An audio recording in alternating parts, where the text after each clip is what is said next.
Hey everyone, and thanks for stopping by. In this video I'm going to go through the S.H.Figuarts Avengers Infinity War Thor action figure. So this is the Japanese web exclusive, as it says on the shipper box there. As all web exclusives, it should come with this brown shipper box. Whether it's an Avengers figure, Dragon Ball figure, or what have you, they should all come in this sort of box if it's a web exclusive. So because I haven't actually opened this, it's still intact, the seal. I'm going to open that, show you the original actual artwork box, and then the figure itself. So let's get to it. So here he is out of the brown shipper box. So you might be thinking, damn, this figure is quite expensive now, why did you just open it? But you know what, I've had it and I should be really opening my figures. I've gone past collecting them and keeping them sealed. So here is the box itself with a photograph of Chris Hemsworth in his Thor outfit. Weirdly, some of the Avengers figures, Infinity War figures in S.H.Figuarts have painted artwork rather than actual photograph. So this is interesting. But then you've got the usual window display box of the figure too, with his likeness right there. And then his new Stormbreaker hammer rather than Mjolnir. And then on the side, you've got more logos on the other side. And then in the reverse, you've got more photographs of the actual figure.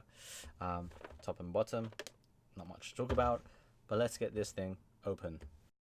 And Thor is out of the box. I've just killed the resale price of this figure. But anyway, so he doesn't actually come with a great deal of optional parts. Just 2 pairs of extra hands and the Stormbreaker hammer, which is a little bit disappointing, quite frankly, especially with him being a web exclusive, costing a little bit more. I just think they could start giving a little bit more optional parts, effect pieces, and you know, a stand in his case, since he needs to fly. But anyway, let's go through the parts quickly, and then I'll show you the figure. So I've spent some time with him actually, and over that time he has grown on me, but I'll explain more in detail. So here are his. This is an extra pair of hands which holds the Stormbreaker. Just basic skin tone color on them, and then he comes with these 2 palms, and you can use these to have the pose where he forces the Stormbreaker into Thanos if you've got the Thanos figure. And then finally the actual Stormbreaker hammer itself. So this is actually quite cool.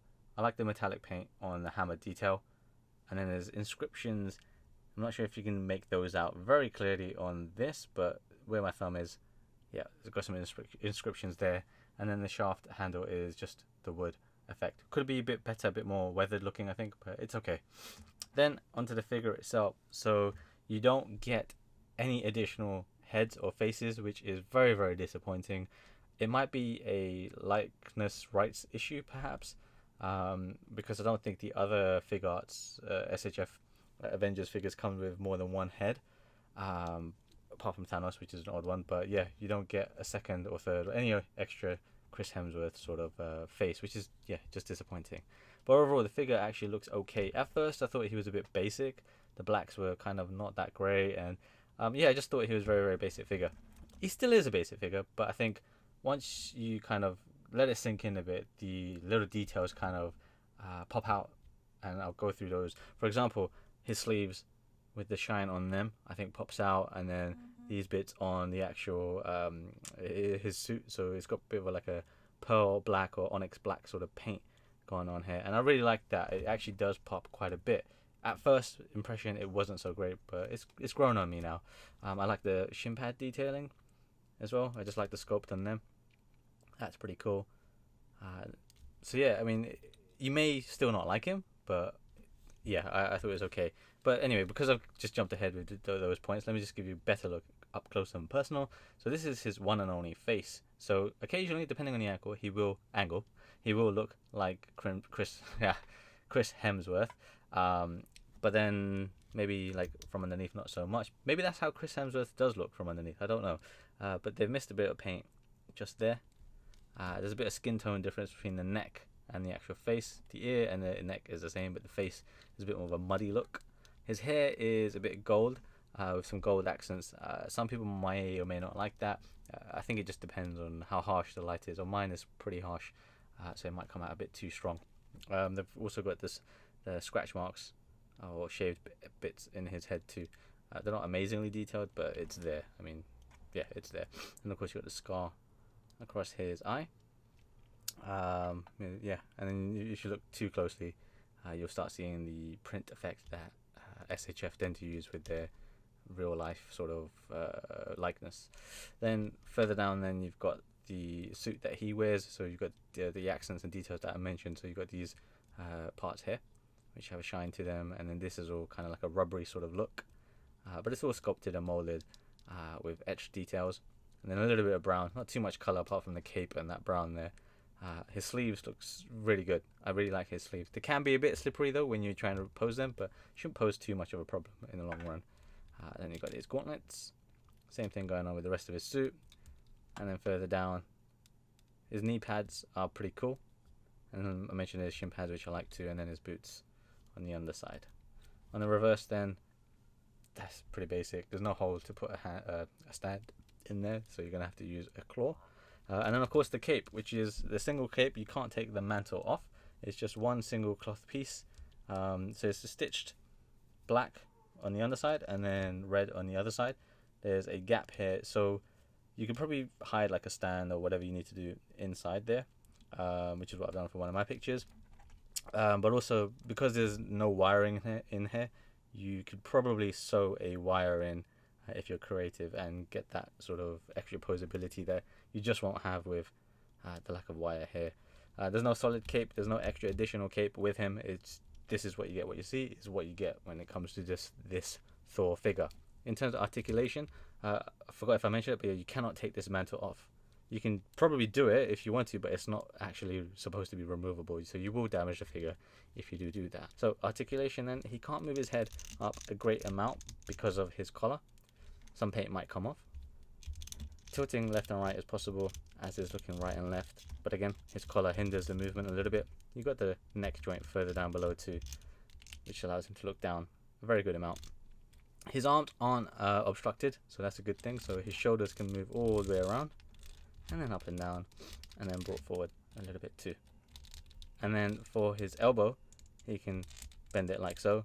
Now, I don't really have a problem with this elbow, but on the right arm, that's exactly what I was going to show you. So the way this socket is done, it's not great. A couple Figuarts figures do use this, and I don't like it because this can be a bit cumbersome and a bit of a nuisance, let's say. And his right arm for me is a bit of a nuisance. It just comes out of his bicep way too easily. So if that happens to you, then yeah, I guess I'm not the only one, but keep that in mind. And then for the torso, he can crunch all the way like so. Let's get rid of his cape. Bring his arms up, show you that again, and then lean all the way back like so. So when he needs to really reel back to land that hammer blow, he can do that. There's a bit of paint coming off from the brown bit. That's actually mentioned in the instructions pamphlet. So there's a bit of paint that will come off in most of the joint areas where there's friction. He can twist right and left from the top and from the bottom, and then fully either way, which is quite good. And of course leaning side to side. His legs use drop down, so you can do drop down on both legs, and then you've got the twist there too. So that gives him a little bit of extra range of motion. And for the knee, like so. Nothing, no twist or cut at his calf. Don't want to ruin those nice shin pads. And finally for the ankle, and then the toe pivot. So that covers his articulation. So you can get into like pretty basic poses, like flying, I suppose, and then holding his hammer. Now, like I said, this right elbow causes me a bit of problems, so if it pops off, yeah, it shouldn't be a surprise. So if he leans back, leg back, one leg back, and then yeah, you can get flying. Just get the cape posed however you need to do it, whether you want to stitch the wire in or not. So you can do that. Otherwise, I mean, he doesn't really do many acrobatic poses, right? Thor's not really that kind of character. So it's pretty basic in terms of what poses you're going to get him into. All in all, though, he's not the most complicated figure. His articulation is pretty standard, nothing new or innovative in terms of engineering or anything. Then let's bring out the Iron Man figure as a size comparison. Hopefully Thor doesn't fall down. Yes, he is. Let's try him. I'll hold him. Iron Man here then. Iron Man is just a smidgen shorter than Thor. Even back to back size. There you go. And Thor's gonna fall, so Iron Man's holding him up. And then we've got Thanos, who probably can't fit on the screen this time. Thanos is very lanky. He's about 19.5 centimeters, and of course he towers over both of them, which is how it's supposed to be. Put Thanos back, put Iron Man away too. So that's Thanos. Sorry, not Thanos, that's Thor. Remember, he is a web exclusive, so at this point you're gonna have to be paying resale price for him on eBay, which is, you know, over £100, over 16,000 yen roughly, which is quite expensive for a pretty rudimentary figure. He doesn't come with a lot, so yeah, keep that in mind. Let me show you his hand though. I have to quickly switch that. Let's grab the one that holds the hammer. Again, the elbow might pop off because I'm doing it with the right arm. But also, another notice on this is that the hammer, the hands that hold the hammer don't grip that tightly, in my opinion. They're a bit loose. It's not really showing now on this video, but yeah, I found them a little bit loose, both the left and the right hand. It's probably going to be a hit or miss for some people, but that was another small issue. Main issue was with the right elbow popping off.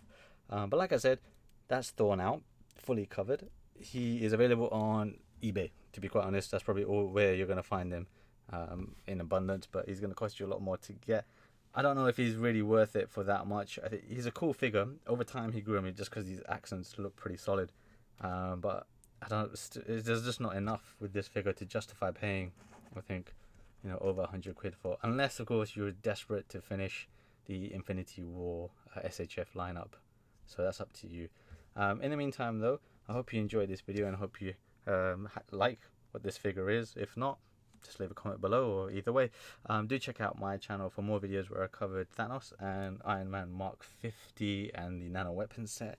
And I will hopefully also cover a couple more Avengers Infinity War figures in the run-up to Avengers Endgame, which is just a matter of days away. Like, share, subscribe, leave a comment below. Stay safe wherever you are and whatever you're doing. I'll catch you in the next video. Bye-bye.